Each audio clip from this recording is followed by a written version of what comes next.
Hi hello ನಮಸ್ಕಾರ ಸ್ನೇಹಿತರೆ, ರನ್ನ ಟಿವಿಗೆ ನಿಮ್ಮೆಲ್ಲರಿಗೆ ಸ್ವಾಗತ. ಬಿಗ್ ಬಾಸ್ ಸೀಸನ್ 11ರ ನಂತರ ಕಲರ್ಸ್ ಕನ್ನಡ ವಾಹಿನಿಯಲ್ಲಿ ವಧು ಎಂಬ ಹೊಸ ಧಾರಾವಾಹಿಯು ಮೂಡಿ ಬರಲಿದೆ. ಈ ಧಾರಾವಾಹಿಯ ನಾಯಕ ಯಾರು ಎಂಬುದನ್ನು ಇಂದಿನ ವಿಡಿಯೋದಲ್ಲಿ ತೆಗೆದುಕೊಂಡು ಬರೋಣ. ಮೊದಲ ಬಾರಿಗೆ ನಮ್ಮ ವಿಡಿಯೋ ನೋಡ್ತಿದ್ದರೆ ಉಚಿತವಾಗಿ ಸಬ್ಸ್ಕ್ರೈಬ್ ಮಾಡಿಕೊಳ್ಳಿ, ಪಕ್ಕದಲ್ಲಿರುವ ಬೆಲ್ಲೈಕನ್ ಮೇಲೆ ಪ್ರೆಸ್ ಮಾಡಿ.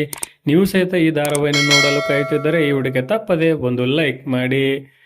ಕಲರ್ಸ್ ಕನ್ನಡ ವಾಹಿನಿಯ ಈ ಹಿಂದೆ ಬಿಸ್ನೆಸ್ ಹೆಡ್ ಆಗಿದ್ದ ಪರಮೇಶ್ವರ್ ಗುಂಡ್ಕಲ್ ಅವರ ನಿರ್ದೇಶನದಲ್ಲಿ ಮೂಡಿ ಬರುತ್ತಿರುವ ವಧು ಎಂಬ ಧಾರಾವಾಹಿಯಲ್ಲಿ ಉದಯವಾಹಿನಿಯಲ್ಲಿ ಪ್ರಸಾರವಾಗುತ್ತಿದ್ದ ನೇತ್ರಾವತಿ ಧಾರಾವಾಹಿಯಲ್ಲಿ ನಾಯಕಿಯಾಗಿ ಕಾಣಿಸಿಕೊಂಡಿದ್ದ ದುರ್ಗಶ್ರೀ ಅವರು ವಧು ಎಂಬ ಧಾರಾವಾಹಿಯಲ್ಲಿ ನಾಯಕಿಯಾಗಿ ಕಾಣಿಸಿಕೊಳ್ಳಲಿದ್ದಾರೆ. ಇನ್ನು ವಧು ಧಾರಾವಾಹಿಯಲ್ಲಿ ಪ್ರಮುಖ ಪಾತ್ರವನ್ನ TN ಸೀತಾರಾಮ್ ಅವರು ಸಹಿತ ನಿರ್ವಹಿಸಿಕೊಂಡು ಹೋಗಲಿದ್ದಾರೆ. ಇನ್ನು ವಧು ಧಾರಾವಾಹಿಯನ್ನ ವಾಹಿನಿಯಲ್ಲಿ ಪ್ರಸಾರವಾಗುತ್ತಿದ್ದ ಹಿಟ್ಲರ್ ಕಲ್ಯಾಣ ಧಾರಾವಾಹಿಯ ನಾಯಕರಾಗಿದ್ದ ಪಾರು ಧಾರಾವಾಹಿಯ ಪ್ರೊಡ್ಯೂಸರ್ ಆದಂತಹ ದಿಲೀಪ್ ರಾಜ್ ಅವರು ಈ ಧಾರಾವಾಹಿಯನ್ನ ನಿರ್ಮಾಣ ಮಾಡುತ್ತಿದ್ದಾರೆ. ವಿಭಿನ್ನ ಕಥಾ ಆಧಾರದೊಂದಿಗೆ ಪರಮೇಶ್ವರ್ ಅವರು ಕಲರ್ಸ್ ಕನ್ನಡ ವಾಹಿನಿಗೆ ಹೊಸ ಧಾರಾವಾಹಿಯನ್ನ ನೀಡಲಿದ್ದಾರೆ. ಇನ್ನು ಈ ಧಾರಾವಾಹಿಯ ನಾಯಕರಾಗಿ ಗಾಂಧಾರಿ, ಲಕ್ಷಣ, ಗೃಹ ಪ್ರವೇಶ ಆದಂತಹ ಧಾರಾವಾಹಿಗಳನ್ನು ನೀಡಿದ ಜಗನ್ ಅವರು ಈ ಧಾರಾವಾಹಿಯ ನಾಯಕರಾಗಿ ಕಾಣಿಸಿಕೊಳ್ಳಲಿದ್ದಾರೆ.